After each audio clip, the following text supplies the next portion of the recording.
So I quickly want to introduce both Mark Carmona and Wendy Holbrook. Mark is the new Chief Housing Officer with the city. And Mark, as someone who's new to the city 5 years ago, you can claim that newness for about a year. And then it's, the gloves are off, they just go. So thank you for being with us. And Wendy is the Executive Director of the Interfaith San Antonio Alliance. And their main focus is housing. I now hand this over to Wendy and to Mark Carmona. Well, we only have 15 minutes and a wealth of things to talk about. So as we have both been introduced, let me ask the question, since we talked about this previously. To you, Mark, you are our new Chief Housing Officer for the city of San Antonio. And that is a brand new position, correct? It is. Right. And it took a while. I find this always fascinating, that there was this nationwide search, and here was the jewel sitting right here the whole time in Mark Carmona. So Mark, just tell us a little about the position and why does it exist? What's important in the overall systemic work of affordable housing? How does what your role, how does that intersect with what we're trying to achieve? Well, it all really begins back in 2018 when the mayor's housing task force was put together. And once they completed their work and presented it to council, one of the main features of that work was in identifying an executive level position within the effort that really would be able to work at a systemic level, both internally within the city and externally with community partners. They felt like it was essential that this position necessarily have departments that are under it, but could solely work at a systemic level. And it's a brand new position, and it's important. Oftentimes, when you're working and heading a department, a number of you that are doing that right now can definitely relate to this. It's hard sometimes to kind of lift your head up and look around and see what others are doing systemically, because every day you're just chugging, you're going, you have HR issues, you have operational issues that you've got to meet. So what I'm able to do is to be able to sit back and look at, how can our faith initiative link good housing services division, who can then link with Department of Human Services, who can then link with Development Services Department, and how together, because really affordable housing cuts across everything. I know we're going to get into this later, but for a healthy community, we need to have housing for everyone in that community. People right now are very cost burdened, a number of vulnerable households. So this position and this role was really to come in and work at a systemic level. I was attracted to that. I like working in those areas. I did some of that work when I was at Haven for Hope, having to work with different systems and partners to kind of get everyone moving in the same direction. So that's what I was interested in. And that's really what my role is right now is, we just came through the housing bond. There's a lot of partnerships there. We were already working with a lot of different groups. But I'm in particular always interested in a systems perspective. Why do you do what you do? And how do you think about it moving forward? So these kinds of initiatives are very important to me because it allows me to understand in a broader level what folks are doing and allows me to see where there's opportunities for collaboration. Because ultimately my role is the coordination of an affordable housing system in our community. It's the implementation of the strategic housing implementation plan, and it's the implementation of the home plan because there's a lot of overlap. So that's specifically why it was built and what the goal is and what my charge is. So more specifically, and I thank you so much for that because that certainly helped me connect some dots. How do you relate to the Neighborhood and Housing Services Department? So in a lot of different ways, but primarily that is the department that developed the strategic housing implementation plan.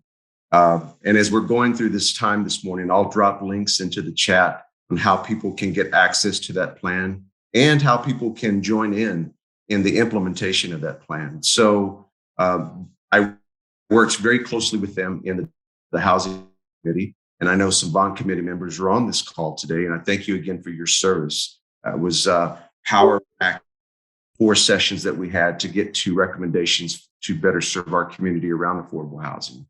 And moving forward, I think, definitely will be heavily involved with them in the strategy development around the implementation of the SHIP itself.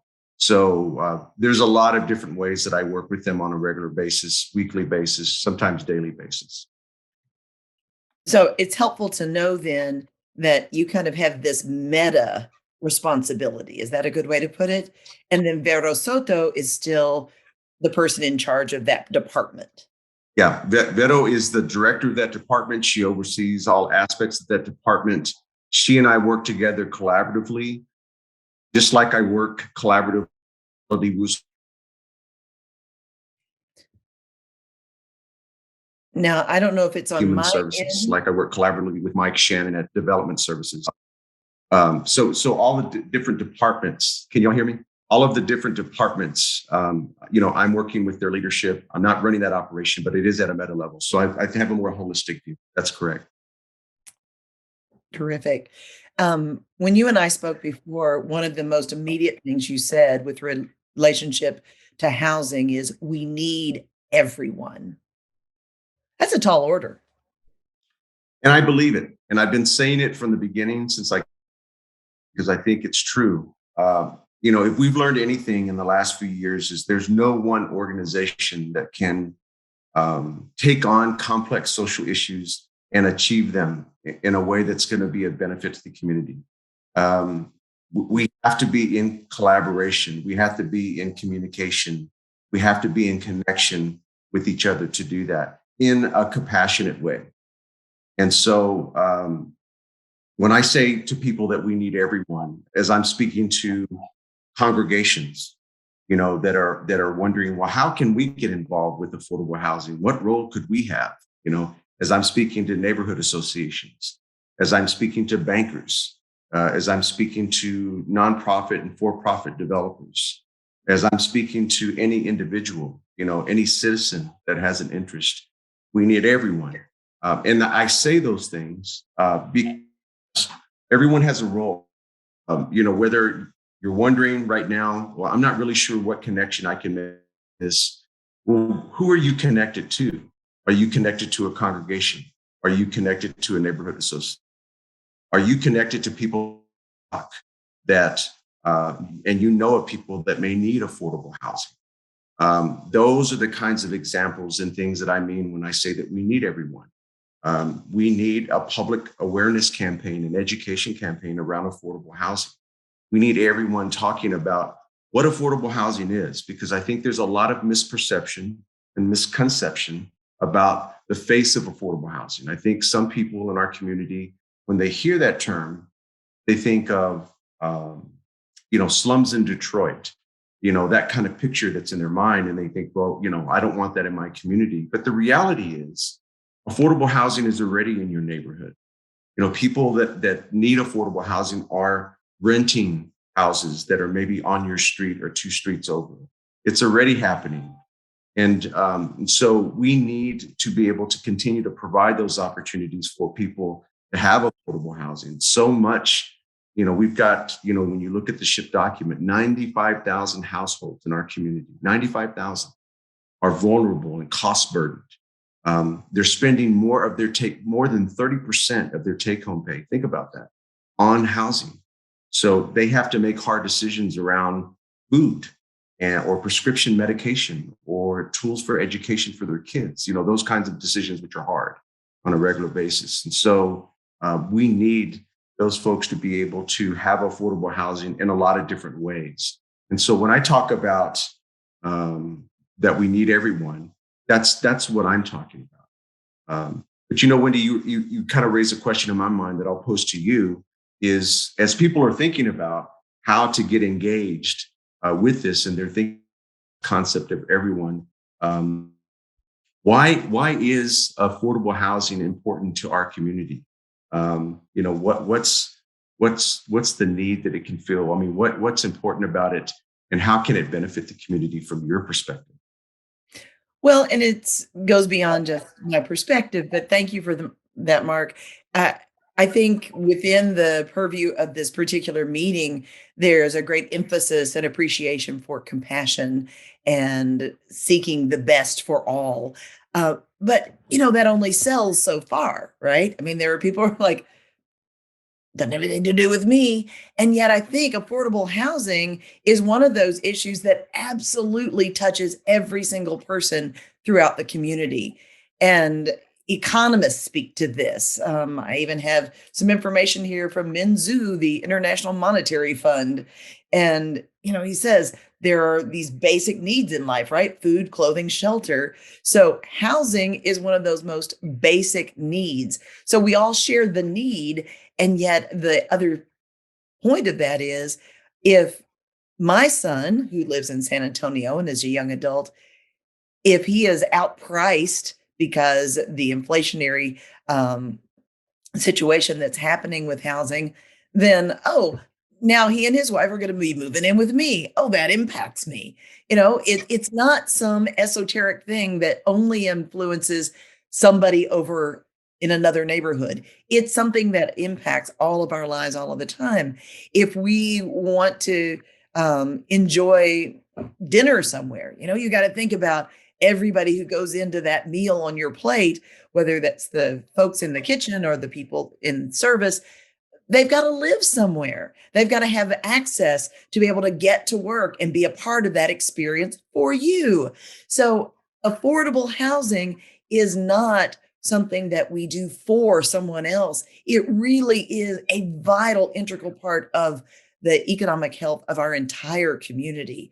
So I can't emphasize that enough in my own experience and sharing that message that, yes, it is an act of compassion to be concerned about affordable housing, but at the same time, it is a reality of our economy that we address this need.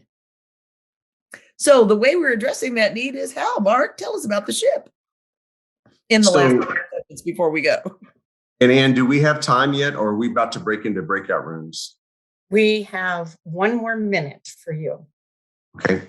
So the city and I should say the community just finished a process. And, there was a question that showed up in the chat about defining housing expenses. And the majority of it is rent and mortgage payment. It's really focused on the actual cost of housing. Sometimes utilities are a part of that, but the majority of the time, 30% of take-home pay is just the rent or mortgage, just to answer that question. But the community developed that's called the Strategic Housing Implementation Plan, or as we call the SHIP. And that document outlines how we're planned to implement our approach to addressing affordable housing in our community.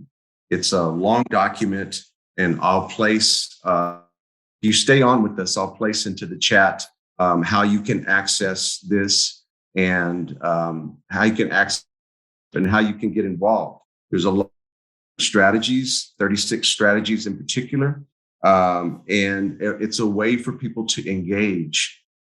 It goes back to this idea, Wendy, of we need, through the 36 strategies, to what you mean, to really what's going on is that there's a lot of different ways that you can engage in that. And for people that are coming to this today, 2 possibilities could be permanent supportive housing for people experiencing homelessness. That could be ways that congregations, different, community-based organizations that have an interest can work on identifying permanent supportive housing for people experiencing homelessness.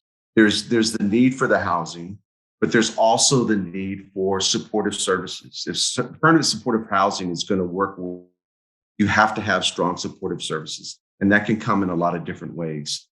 And then I think a second way, Wendy, that people can engage as one of the SHIP strategies is through public information campaigns. And I mentioned that earlier. I think the more people are talking about this, it's so important that we're talking about it. We're having conversation about it. You know, something that Wendy and she shared with me in some of our prep conversations was having deep conversations about affordable housing.